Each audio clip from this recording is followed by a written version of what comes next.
जैसे जो आचार्य चाणक्य थे, आचार्य चाणक्य कहते हैं कि जो शिक्षा होती है, शिक्षा में वो बल होता है, जैसे कि ये जो वाक्य है आजकल अम्बेडकर के नाम से चला दिया गया है।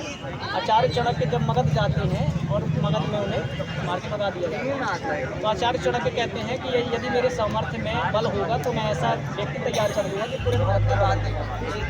तो क्या शिक्षक भी आजकल का ऐसा भी हो रहा है कि शिक्षक आदर्श नहीं बन पा रहा है बच्चों के लिए? बिल्कुल नहीं, ये गलत है। शिक्षक आदर्श है।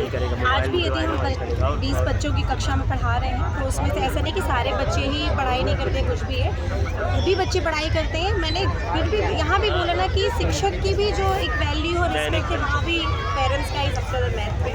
क्योंकि पिछले जो काल थे जहाँ पे आप चाणक्य जी की बात करें, बच्चे जो है विद्यार्थी गुरुकुल जाते थे, तो वहाँ पे माता पिता ही पहले से मेंटली प्रिपेयर रहते थे कि हमारे बच्चे 12 वर्ष का हो गए हैं तो उसका व्रत बंद होगा, आगे जाएगा, या 6 वर्ष का होगा उसको पढ़ाई करने वाली है। तो उससे भी माता पिता का ये शिक्षक आदर्श है। आज भी बच्चों के लिए आदर्श है। यदि शिक्षक बोलता है कि बेटा कल ये कलर के कपड़े पहनना ना, माता पिता 10 बार बोलेंगे, पर बच्चा बोलेगा नहीं हमारी मैम ने तो बोला है। मम्मी गलत को भी सही बच्चे साबित कर देते कि हमारी मैम ने बोला है मम्मा, और यही सही लिखा। मम्मा बोलेगी भी कि नहीं बेटा ये गलत स्पेलिंग, नहीं मम्मा मेरे मैम ने पढ़ाया है तो ये सही होगा।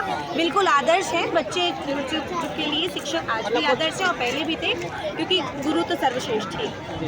मतलब कुछ उदाहरणों को लेकर सबको टारगेट नहीं, सबको आप नहीं बोल सकते। शिक्षक आज भी आदर्श है बच्चों की। और मैं बता रही हूँ शिक्षक के नाते छोटे से बड़े छोटे बच्चे भी हमें नहीं भूलते, याद रखते हैं। पुराने स्कूल के बच्चे भी मैडम पैर पर छूते हैं, तो ऐसा नहीं है कि हर शिक्षक। लेकिन आजकल के कुछ नए बच्चे हैं जो उन्हें पैर चरण स्पर्श करने में समस्या होती है, कईयों को मैंने देखा है।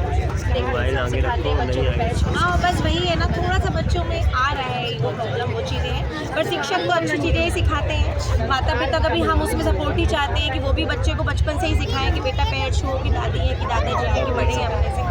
सबकी वहाँ पे जात पात का नहीं होना चाहिए पैर छूने के लिए, क्योंकि पहले भी और अब आज भी पैर छूने से क्या बताया गया है कि हम यदि किसी बड़े व्यक्ति के पैर छूते हैं तो उसके संस्कार जो उनमें गुण होते हैं वो हमारे अंदर आते हैं। तो पैर छूने से कोई बड़ा या छोटा नहीं होता, वहाँ पे जात पात। अच्छा, हमारी एक वैदिक परंपरा में एक बहुत अच्छा सिस्टम था। पहले ऐसा नहीं था कि बच्चा पहले 1 साल 5वीं पढ़ेगा, फिर 6वीं पढ़ेगा, फिर 7वीं पढ़ेगा, क्योंकि भगवान राम को जिस शिक्षा को ग्रहण करने में 5 साल लग गए थे, भगवान श्री कृष्ण ने उसे 64 दिन में समाप्त कर दिया।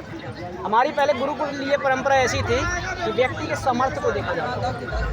तो ऐसा कुछ होना चाहिए ये नई शिक्षा में। बिल्कुल होना चाहिए। जैसे मान लीजिए कुछ बच्चे होते हैं इंटेलिजेंट होते हैं भाई, अब वो आराम पढ़ रहे हैं तो वो 7वीं में भी जा सकते हैं, तो ऐसा कुछ होना चाहिए। नहीं, जो नियम बने गए हैं शिक्षा तो सोच समझ के ही शिक्षा प्रणाली बनी हुई है। नहीं, क्योंकि बौद्धिक स्तर लोगों का अलग होता है ना, ग्रहण क्षमता अलग होती है। न्यू एजुकेशन पॉलिसी में है एक्स्ट्रा करिकुलम एक्टिविटी, जो एक्स्ट्रा करिकुलम एक्टिविटी तो देखिए आजकल सब जगह है। आज एक बच्चे को भी हम एडमिशन कराने जाएंगे तो बच्चा भी देखेगा कि वहाँ मम्मी एक्टिविटी होती है या नहीं होती है। अच्छा, संस्कृत के बारे में क्या है? संस्कृत भाषा जो लोग तो सीख रही है। नहीं, 10वीं तक तो संस्कृत आज भी है, चाहे CBSE स्कूल हो चाहे अपने सरकारी स्कूल हो, 10वीं तक तो संस्कृत पढ़ना है।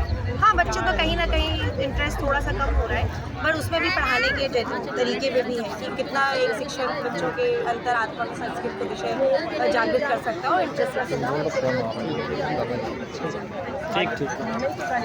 बहुत अच्छा लगा जी, थैंक यू सो मच। मेरा आप चैनल कौन से है स्कूल में राइटर है राजकमल टीचर? करके है। Delhi public school.